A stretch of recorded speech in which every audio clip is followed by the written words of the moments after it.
Aujourd'hui dans le Bitcoin, je m'excuse d'avoir trop speedrunné l'analyse d'hier, elle était un peu rapide, j'étais pas trop satisfait à la fin. Après, c'est pas trop ma faute, ma voisine a fait un malaise juste après l'intro. J'ai dû vite faire la vidéo avant de lui faire un massage cardiaque 11 minutes plus tard, donc à la fin de la vidéo. Ouais, CryptoSauce, pourquoi tu l'as pas aidé directement? Bah écoute, je suis désolé d'être journaliste crypto, et que pour moi, c'est priorité au direct. Pour commencer aujourd'hui, on est toujours dans ce range gigantesque ici en daily, on a rebondi 2 fois sur le top, 2 fois sur le bottom, même 3 fois ici. Et on s'approche à nouveau de cette bordure de range, donc gros support ici. Voilà, à chaque fois qu'on l'a touché, énorme rejet.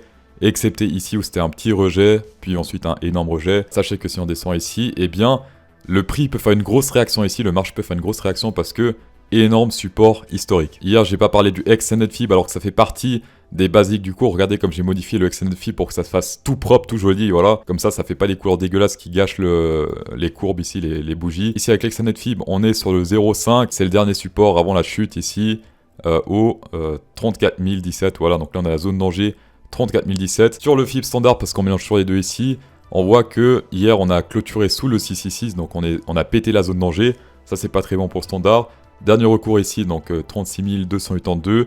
Et ensuite, gros trou ici, comme on peut le voir sur le Fib standard, ou même ici, jusqu'à 34 000. Donc si on pète les 36 282 qu'on clôture en dessous, eh bien, on pourra facilement descendre dans cette zone danger, entre les 34 000 et les 33 000. Et ça correspondrait, cette zone danger, pile poil ici, au bas de ce support de range daily. Donc là, c'est vraiment joli. Je préfère comme ça, les Fibonacci, c'est beaucoup plus beau. On voit juste les traits, on voit pas les fonds de couleur. Pour moi, c'est beaucoup plus sexy. Sinon, le pain max dentifrice maximum à vendredi, il est toujours à 40 000, donc il n'a pas bougé depuis hier. Ici, il y a un gros ici, je sais pas pourquoi il a misé sur du 50 000 ou plus pour vendredi. Ça risque d'être compliqué selon moi, je sais pas pourquoi il a fait ça. J'espère qu'il a mis en place une bonne stratégie parce que, voilà, mettre juste un call ici à 50 000 ou plus, un seul, c'est pas très intelligent selon moi. Après, reste à voir si c'est un gros whale qui arrive à manipuler le marché parce que c'est le plus gros ordre ici, 2,8K, donc ça c'est incroyable. 2,8K Bitcoin, donc c'est beaucoup, voilà. Et ça se peut, alors ça peut être plusieurs personnes qui ont misé ici.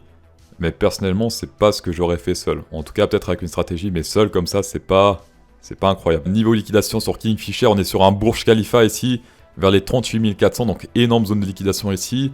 Et sinon, si on descend un peu, alors je sais pas s'il a chargé, non, il n'arrive pas à charger ici sur le site, je sais pas pourquoi. En général, le marché aime bien équilibrer pour qu'il y ait 50% de long, 50% de short.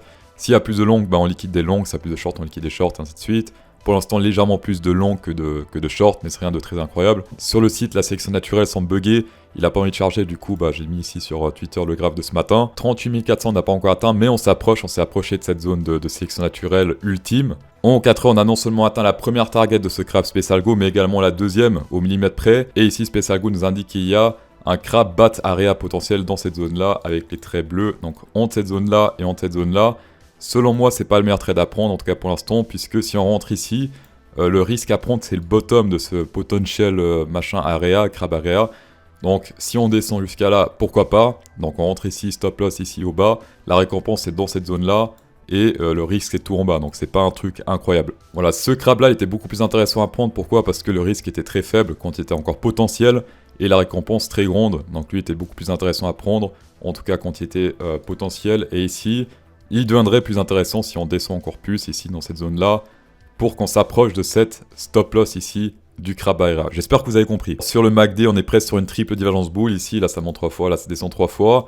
Ça serait confirmé si ici, on rentre dans le vert. Donc, si là, on a une bougie verte sur le MACD, dans ce cas, on a une triple divergence bull ici confirmée. Alors, attention, c'est de la contre-tendance, d'accord? Donc, c'est pas très bien de parier sur une contre-tendance, sauf que quand on a une triple divergence bull, ou même triple divergence bear, dans ce cas, j'aime bien tenter. Voilà, dans ce cas, c'est moins suicidaire que si on fait une simple divergence, comme par exemple ici. Là, on avait une divergence bull, d'accord, ici, divergence bull, là ça descend, là ça monte et là ça descend, et ça a été annulé puisqu'après, hop, on se fait rejeter par l'EMA 20. Pour l'instant, c'est pas confirmé, donc on ne s'affole pas. D'ailleurs, il est 15h30, excusez ça, c'est très compliqué d'écrire avec TradingView. 15h30, ouverture des marchés US. C'est là que la sélection naturelle risque de commencer, vu les news d'hier. Il y a Macron qui a encore essayé une fois de faire le show avec Poutine et tout. Ça n'a pas très bien fonctionné, en tout cas il n'a pas été impressionné par Macron. Donc pour le Nasdaq, ça sent peut-être pas très bon, on verra ça juste après. On est également dans un broadening pattern ici, donc c'est les triangles inversés. Ça fait partie des seuls patterns que je traite, parce que souvent les patterns c'est un truc de débutant, les triangles, tous ces trucs. Mais ça, les débutants ne traitent pas, donc ça c'est plutôt intéressant à faire. Pourquoi? Parce que ici on prend simplement la taille de ce pattern, par exemple ici. plus ou moins ça. Et selon du côté duquel il pète, par exemple à la hausse ou à la baisse, voici la target. Donc la target haussière, c'est vers les 41 000. Ici, vers les 33 000, ça correspondrait à la zone danger Fibonacci qu'on a vu juste avant. On va passer sur le haut point d'intérêt. Hier, qu'est-ce que j'avais dit? C'est que ici, ça montait, d'accord, on avait quelques bougies bleues. Ici, ça descendait. Signification, c'est-à-dire que ça monte, mais personne n'est intéressé par acheter. Quand personne n'est intéressé par acheter, hop, ça descend. Ici, ça monte. Pourquoi? Parce qu'il y a un intérêt de vente. D'accord, les positions de vendeuses s'ouvrent ici parce que c'est vert. Et là, ça descend, donc il y a un intérêt à vendre. Et ensuite, ça descendait un peu comme ça. Il y avait plein de shoppiness ici hier soir. C'était assez drôle. Et là, eh bien, plus personne n'avait envie de trader dans cette zone. Plus c'est rouge, moins il y a de personnes qui ont envie de trader. Et ensuite, bah, on commence à descendre parce qu'il y avait clairement plus d'intérêt quand même à la vente. On voit ici que quand ça baissait, hop, bougie verte. Et quand ça montait, plein de bougies rouges. Donc il y avait clairement plus d'intérêt ici à la baisse. Jusqu'à, regardez ici, on ne peut pas encore vraiment confirmer, mais pour l'instant on est sur 2 bougies vertes ici. 3 bougies vertes ici, c'est-à-dire que l'intérêt acheteur revient doucement mais sûrement. Sur cryptosauce.fr, vous pouvez profiter du seul cours de trading crypto avancé accessible à tous les budgets. Et sinon, comme dans la description, vous avez des avantages sur les exchanges, Bybit, or Fimex. L'avantage sur Bybit, c'est que vous avez 30% de rabais, mais attention, 30% seulement pour ceux qui déposent pas mal de thunes.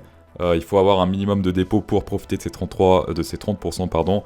Ceux qui déposent genre juste 100 ou 200 ou même 1000, il me semble, vous n'avez pas ces 30%. Par contre, les bonus sont pour tous. Voilà, les bonus, vous pouvez toucher jusqu'à 4100$ pour tous. Ceux qui déposent juste 100$, bien sûr, ils toucheront pas 4100, c'est logique. Mais en tout cas, voilà, selon votre dépôt, plus vous déposez, plus vous gagnez.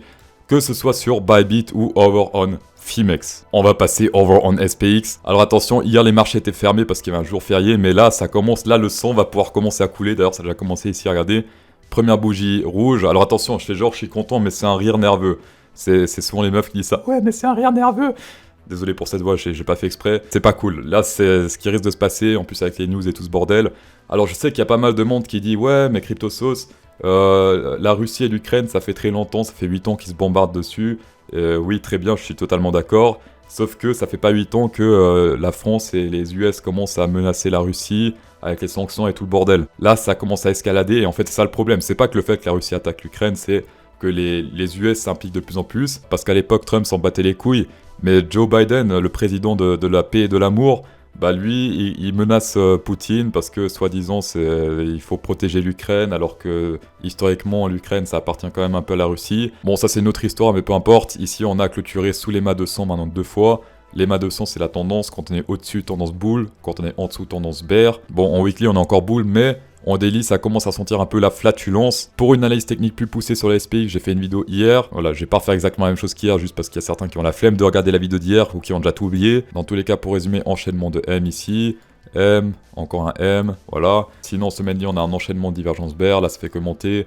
Là, c'est tout droit. Et également, au niveau Fibonacci, 1, 6, 1, 8, pile poil au top. Ça, je l'ai montré dans la vidéo d'hier. Donc, ça également, vous pouvez taper dedans. Plein de choses pas très positives ici. Donc, sécurisez vos cryptos, sécurisez vos bitcoins. Évitez les ads, c'est le pire. Parce que le SPX impacte le Bitcoin. BTC, c'est juste horrible d'écrire avec ça. C'est un B, ça, d'accord. Et ça impacte les alts. Voilà. Donc, si le SPX se pète la gueule, le Bitcoin se pète encore plus la gueule, et les alts se pètent encore plus la gueule que le Bitcoin. Vous pouvez parier la baisse si vous voulez, donc trouver des trades baissiers, mais parier la hausse, c'est très risqué. Et le Bitcoin, c'est risqué, mais c'est pas aussi suicidaire que les alts. Donc Bitcoin risqué, mais pas suicidaire. Et le SPX, bah, le mieux, c'est d'attendre une stabilisation, des ranges, des trucs comme ça, pour voir s'il y a une acceptation du prix ou pas. Dans tous les cas, merci d'avoir checké cette vidéo, ça fait extrêmement plaisir. Spécial Go 10% de rabais avec CryptoSauce10, tapez dedans. Insérez un pouce bleu dans cette vidéo pour incrémenter encore plus le plaisir, afin d'atteindre des nouveaux summums de plaisir. Et bonne soirée.